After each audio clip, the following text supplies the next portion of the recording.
সদায় কৈ থাকে যে আমি আমাৰ চহৰ অঞ্চলৰ প্ৰতিগৰাকী ল'ৰা ছোৱালীক ডক্টৰ ইঞ্জিনিয়াৰ হিচাপে গঢ়ি তুলিব লাগিব কিন্তু ডক্টৰ ইঞ্জিনিয়াৰ হিচাপে গঢ়িব লাগিলে আমাক কিহৰ প্ৰয়োজন হ'ব আমাক স্কুল কলেজৰ প্ৰয়োজন হ'ব গতিকে চহৰ অঞ্চলবোৰত যেতিয়া স্কুল কলেজসমূহ প্ৰতিষ্ঠা কৰা হয় খুব বেছি ভাল লাগে আৰু বিশেষকৈ BK জুনিয়ৰ কলেজে ছায়েন্স ষ্ট্ৰীম আৰম্ভ কৰিছে ইতিমধ্যে আৰ্টছ ষ্ট্ৰীমৰ জৰিয়তে তেওঁলোকে খুব ভাল ৰিজাল্ট আগবঢ়াইছে তেওঁলোকে মেট্ৰিকত খুব ভাল ৰিজাল্ট আগবঢ়াইছে তেওঁলোকৰ ছোৱালীবোৰে মেট্ৰিকত ফাৰ্ষ্ট ডিভিজন পাইছে খুব ভাল হৈছে ভাল পাৰ্চেণ্টেজ আৰু এতিয়াৰ পৰা ছায়েন্স তেওঁলোকে আৰম্ভ কৰিছে গতিকে এনেকুৱা এখন ঠাই য'ত মই আহিলোঁ য'ত আহি মই এটা কথাই অনুভৱ কৰিছোঁ যে ইয়াতে বিভিন্ন অজুহাত থাকিব পাৰে জীৱনটো অন্য ধৰণে জীয়াই থকাৰ কিন্তু ইয়াতে তেনেকুৱা ধৰণৰ অজুহাতবোৰ নিদি ভালদৰে এটা জীৱন কটাবৰ বাবে এখন BK জুনিয়ৰ কলেজে ছায়েন্স ষ্ট্ৰীম আৰম্ভ কৰিছে মই ভাবোঁ ইয়াতকৈ ডাঙৰ আৰু উপহাৰ একো হ'ব নোৱাৰে বাল্য বিবাহ বন্ধ কৰাৰ বাবে আমাৰ ছাত্ৰ ছাত্ৰীসকলক আমি কি কৰিব লাগিব প্ৰথমতে আমি বিজ্ঞান শিক্ষাৰে তেওঁলোকক শিক্ষিত কৰিব লাগিব গতিকে বাল্য বিবাহ বন্ধ কৰাৰো এটা সুন্দৰ পদক্ষেপ বুলিয়ে মই কওঁ যে ছাত্ৰ ছাত্ৰীসকলৰ বাবে ছায়েন্স ষ্ট্ৰীম আৰম্ভ কৰিছে বিশেষকৈ ছাত্ৰীসকলক ইয়াতে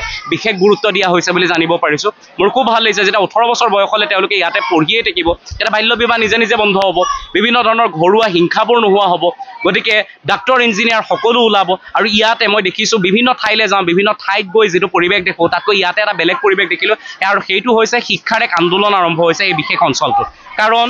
ইয়াতে আহি মই এনেকুৱা দেখিছোঁ যে ৰাস্তাৰ চাৰিওফালে কেৱল মাত্ৰ বিদ্যালয় আৰম্ভ হৈছে চাৰিওফালে বিদ্যালয় বিভিন্ন ঠাইত গ'লে অন্য দোকান দেখোঁ কিন্তু ইয়াতে বিদ্যালয় দেখিছোঁ গতিকে বিদ্যালয়ত মানুহে কি কৰিবলৈ আহে ল'ৰা ছোৱালীক পঢ়াবলৈ আহে এখন সমাজ গঢ়িবলৈ আহে মই আশা কৰিম যে এই ঠাইখনৰ পৰা যি আন্দোলন আৰম্ভ হৈছে এই আন্দোলনে সমগ্ৰ অসমক স্পৰ্শ কৰক শিক্ষাৰে আমাৰ অসম এনেও আগৰ পৰাই জাতিষ্কাৰ সুন্দৰ গতিকে এই সুন্দৰতা আৰু অধিক দীপ্তিমান হৈ উঠক